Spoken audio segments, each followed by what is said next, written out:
Hello friends. Now we started the next topic E1 and E2 reactions. आपको पता ही है ये बहुत इम्पॉर्टेंट क्वेश्चन है और बहुत बड़ा क्वेश्चन है. E1 and E2 reaction is always asked for the 10 marks question in each exam. Semester exam में भी ये पूछा जाता है और सेशनल एग्ज़ाम में भी पूछा जाता है. ये बहुत ही इम्पॉर्टेंट क्वेश्चन है. प्लीज़ इसको इम्पॉर्टेंट करके नोट डाउन करके रखना. ओके, तो आज हम ये बड़ा होकर भी आज हम दोनों का भी एक साथ स्टडी करने वाले हैं. So what is exact E1 and E2 reactions, what their kinetics, order of reactivity, then rearrangement and the mechanism of that reactions, then the factors affecting an electrophile diagram of the E1 and E2 reaction. These all detailed points we are discussing in today's lecture. So elimination reaction is a type of organic reaction in which the two substituents are removed from the molecule in either one or either two steps mechanism. So E1 is the unimolecular two-step process. So here we are using weak base, and E2 is a bimolecular one-step process. Here are using strong base. So these are the difference between the E1 and E2 reactions. The mechanism for this is a converting to saturated compound into unsaturated compound is a common example of E1 and E2 reaction. मतलब हमें क्या बनाना है, एक saturated compound से unsaturated compound में convert करना है, कोई तो एक को एलिमिनेट करके. ओके, सो एलिमिनेशन रिएक्शन मतलब हम कुछ एलिमिनेट करेंगे, वो एलिमिनेट होने के बाद हमारा सिंगल बॉन्ड कंपाउंड है जो कि हम बोलते हैं सैचुरेटेड कंपाउंड, वो हमारा double bond it means unsaturated compound में कन्वर्ट हो जाएगा. ये सिंपलेस्ट मैकेनिज्म है, बट ये मैकेनिज्म दो तरीके से फॉलो होता है. एक तो एक सिंगल स्टेप में भी होता है दैट इज़ E2, और अगर दो स्टेप में हो रहा है तो हम बोलेंगे E1 reaction. Okay, so let's start with the E1 reaction. An E1 reaction is an elimination pathway that occurs the two separate steps through the stable carbocation intermediate. The kinetics, it is the rate of reaction depends upon the concentration of the substrate. Kinetics it means क्या, तो chemical reaction कितने fastest और कैसे process करने वाले हैं उसको ही हम काइनेटिक्स बोलते हैं. तो ये पूरी की पूरी E1 रिएक्शन का जो रेट है वो कांस्टेंट रहेगा सबस्ट्रेट के साथ. वो डिपेंड करेगा सबस्ट्रेट का कॉन्सेंट्रेशन कितना है उसके ऊपर. Okay, see here the reaction 2-bromo 2-methyl propane with the help of ethanol they converted into the 2-methyl propene. Okay, single bond से हमारे डबल बॉन्ड में कन्वर्ट हो रहा है प्रोडक्ट, और आपका Br इट मीन्स ब्रोमाइड यहाँ से निकल चुका है. Let us discuss the mechanism how it's possible into the two steps. So first step of E1 reaction there is the carbocation formation. यहाँ पे कार्बोकैटायन का फॉर्मेशन होगा. सो कार्बोकैटायन का फॉर्मेशन कब होगा, जब आपका Br 2-bromo 2-methyl propane इस रिएक्टेंट से आपका Br रिमूव हो जाएगा, तब आपके कार्बन पे क्या आएगा, पॉजिटिव चार्ज आएगा. तो उस कार्बन को हम क्या बोलेंगे, carbocation. Right, this is the first step. Okay, यहाँ पे हेट्रोलाइटिक क्लेवेज हो रहा है और हमारा जो कोवैलेंट बॉन्ड था कार्बन और ब्रोमाइड के बीच में, तो वो क्या हो रहा है, यहाँ पे ब्रेक डाउन हो रहा है और दो अलग अलग स्पेसेस उन्होंने क्रिएट किए. एक तो ब्रोमाइड जो भी स्टेबल रहेगा और वो लिविंग ग्रुप कहलाएगा, और second stable group that is the carbocation intermediate. ये बहुत ही स्लो और रेट डिटरमाइनिंग स्टेप रहेगी. Okay, then second step, alkene formation. First step में हमने देखा कार्बोकैटायन फॉर्म हो चुका है, अभी उस कार्बोकैटायन को अनसैचुरेटेड कंपाउंड में कन्वर्ट करने के लिए इथेनॉल हेल्प करेगा।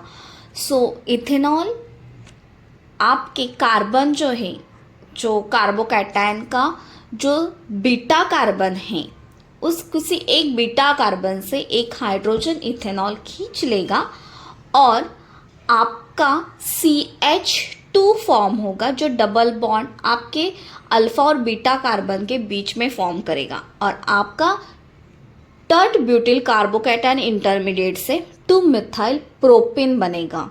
ओके, और इथॉक्साइड आपका साइड में हट जाएगा। This is very fast step. Okay, why? Because they destroy the high energy carbocation intermediate to form a stable molecule. इसको स्टेबल मॉलिक्यूल फॉर्म करने के लिए हमें बहुत ही हाई स्पीड की ज़रूरत रहती है। वो बहुत ही हाई एनर्जी से कार्बोकैटायन का इंटरमीडिएट जो है उसे एक स्टेबल मॉलिक्यूल बना देता है। और इसमें यहाँ पे फिर भी 2 प्रोडक्ट बनते हैं। एक तो हमारा स्टेबल अल्कीन बन रहा है जो कि डबल बॉन्ड, इसलिए मैं अल्कीन बोल रही हूँ कि 2 मिथाइल प्रोपिन। ओके, और secondary that is second product is what? Protonated ethanol, जो आपका एक प्रोटॉन बीटा कार्बन से एक प्रोटॉन इट मीन्स हाइड्रोजन, एक हाइड्रोजन लेके बाहर निकल रहा है, that is protonated ethanol. It carries the eliminated proton. Next one, reactivity of elimination first reaction. Okay, so E1 reaction में और E2 रिएक्शन के रिएक्टिविटी में कुछ ज़्यादा डिफरेंस नहीं है। इसमें मोस्ट रिएक्टिव जो रहते हैं वो टर्शरी रहते हैं, देन सेकेंडरी एंड देन फिर लास्ट में प्राइमरी। मोस्ट ऑफ प्राइमरी जो प्रोडक्ट है वो primary product most of E1 में आते नहीं, तो सेकेंडरी और टर्शरी बहुत ज़्यादा दिखते हैं। वो undergoes the E1 reaction. So here the most reactive is the tertiary and then the secondary. Methyl halide do not undergoes E1 reaction, but the allylic and benzylic, that is the most reactive due to their inductive effect. Now what is inductive effect? Inductive effect एक permanent polarisation रहता है electron density का, जिसमें sigma bond की chain रहती है। Okay, so electronegativity between the atoms are differences by the inductive effect. So they involve the shifting of share electron towards the more electronegative atoms. तो यहाँ पे सेम हो रहा है, ये जो आपकी क्रिएटिंग पार्शियल चार्जेस है कार्बोकैटायन से जो बन रहे हैं आपकी, वो रिएक्टिविटी पे और स्टेबिलिटी पे अफेक्ट करेंगे। So here I am telling you inductive effect की वजह से मोस्ट रिएक्टिव प्रोडक्ट हो सकते हैं बेंजिलिक। और लिविंग ग्रुप्स की अगर रिएक्टिविटी ऑर्डर देखें तो यहाँ पे मैंने लिखा है iodide, bromide, chloride and then fluoride. Now last point from E1 reaction, that is factors affecting on E1 reactions. कौन से ऐसे फैक्टर्स हैं जो आपके E1 रिएक्शन पे अफेक्ट कर सकते हैं? तो फैक्टर्स तो बहुत सारे हैं। फर्स्ट हम देखेंगे substrate structure and carbocation stability. अगर रिएक्टिविटी ऑफ ऑर्डर देखें तो जितना हाईली सब्स्टिट्यूटेड सबस्ट्रेट रहेगा वो मोस्ट रिएक्ट करेगा और मोस्ट फास्टेस्ट रिएक्ट करेगा। हमने अभी रिएक्टिविटी देखी तो tertiary is always most reactive, क्योंकि टर्शरी पे ज़्यादा सब्स्टिट्यूएंट रहते हैं। ओके, तो सब्स्टिट्यूएंट के ऊपर और सबस्ट्रेट के ऊपर, आपके सबस्ट्रेट पे जितने सब्स्टिट्यूएंट है उसके ऊपर डिपेंड्स करेगा कि आपका स्ट्रक्चर और आपकी रिएक्शन कितने फास्ट होने वाली है और आपकी रिएक्टिविटी कैसे होगी। Then hyperconjugation, more alkyl groups are stabilize the positive charge of intermediate. जितने alkyl groups हैं वो ही स्टेबलाइज करेंगे आपके पॉजिटिव चार्ज को जो आपके इंटरमीडिएट में फॉर्म हो रहा है, इट मीन्स कार्बोकैटायन पे। Next one, nature of the leaving group. अभी लिविंग ग्रुप बहुत सारे टाइप्स के रहते हैं, जैसे कि कार्बन और जो भी लिविंग ग्रुप रहेगा आपका हैलाइड, उसमें बॉन्ड ब्रेकिंग रहता है। ओके, तो अब कभी भी इवन रिएक्शन में रेट डिटरमाइनिंग स्टेप्स रहती है, फर्स्ट स्टेप वो, और वो बहुत ही स्लो स्टेप रहेगी। बट इसमें भी आपका लिविंग ग्रुप कौन सा है उसके ऊपर डिपेंड्स करेगा, वो इम्पैक्ट देगा रेट डिटरमाइनिंग स्टेप के ऊपर। Okay, leaving abilities, a better leaving group speed up the ionisation process. मतलब आयोडाइड है तो वो जल्दी लीव कर देगा रिएक्शन से, अगर ब्रोमाइड है तो वो आयोडाइड्स के बाद में वो लीव कर देगा उस रिएक्शन को। Depends upon the leaving group of nature. Then base, obviously base is most important thing. Only the participates in the second or rapid deprotonation state, जिसको आप बोल सकते हो कि आपका बेस अगर स्ट्रॉन्ग है या वीक है तो आपके रिएक्शन पे इफ़ेक्ट देगा। बट इवन रिएक्शन में आपके बेस का कॉन्सेंट्रेशन कौन सा भी हो, आपको इवन का टू प्रोसेस फॉर्मेशन होके ही आपको प्रोडक्ट मिलेगा। सॉल्वेंट में देखोगे तो polar protic solvents the stabilising the carbocation intermediate. अभी पोलर प्रोटिक सॉल्वेंट क्या रहते हैं? Polar protic solvent it means जो सॉल्वेंट जिसमें हाइड्रोजन बॉन्ड वो फॉर्म कर सकते हैं और हाइड्रोजन बॉन्ड डायरेक्टली बॉन्डेड होते हैं उस इलेक्ट्रोनेगेटिव एटम से। जैसे कि इलेक्ट्रोनेगेटिव एटम कौन से? Oxygen, nitrogen, fluoride. But polar aprotic solvent means कौन से?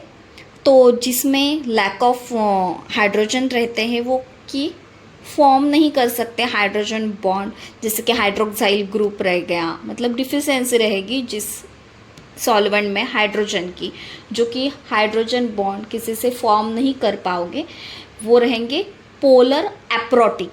और जो सॉल्वेंट हाइड्रोजन बॉन्ड फॉर्म कर सकते हैं उस सॉल्वेंट को बोलते हैं polar protic solvent. Last one is a temperature.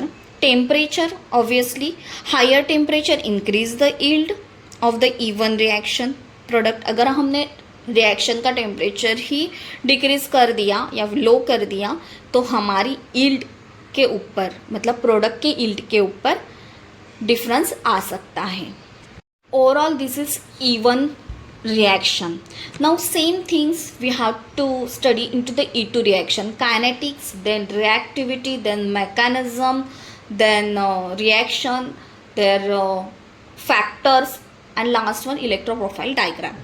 So even reaction we know that is the one step reaction. Okay, so kinetics from the even reaction is rate is constant, depends upon only substrate and base. अगर आपने E2 से comparison किया तो वो only substrate पे depend करेगा, but E2 reaction substrate plus base के ऊपर डिपेंड करेगा। यहाँ पे हम सिर्फ E2 देखेंगे। E1 एंड E2 का जो भी डिफरेंस रहेगा उसके लिए मैं शॉर्ट वीडियो बनाने वाली हूँ, तो अभी आप लॉन्ग आंसर पे फोकस करो। उसका डिफरेंस स्टडी करने के लिए आप मेरे नेक्स्ट वीडियो देख सकते हो, जो मैं तुरंत इस वीडियो के बाद में डालने वाली हूँ। Now what is the exact reaction here of the E one reaction? मैंने इसलिए आपको गुड अंडरस्टैंडिंग के लिए सेम प्रोडक्ट लिया है, 2-bromo 2-methyl propane. Okay, so here the same product but our base is strong base we are using here and aprotic solvent are used. So in this one step same product is formed. हमने first अगर elimination reaction first में अगर देखा तो आप देखोगी कि हमने क्या बनाया है, 2-bromo 2-methyl propane से 2-methyl propene बना है, बट वहाँ पे हमने 2 स्टेप की रिएक्शन प्रोसेस की थी। यहाँ पे सेम 2-bromo 2-methyl propane में हमें क्या करना है, एक ही स्टेप में 2-methyl propene बनाना है।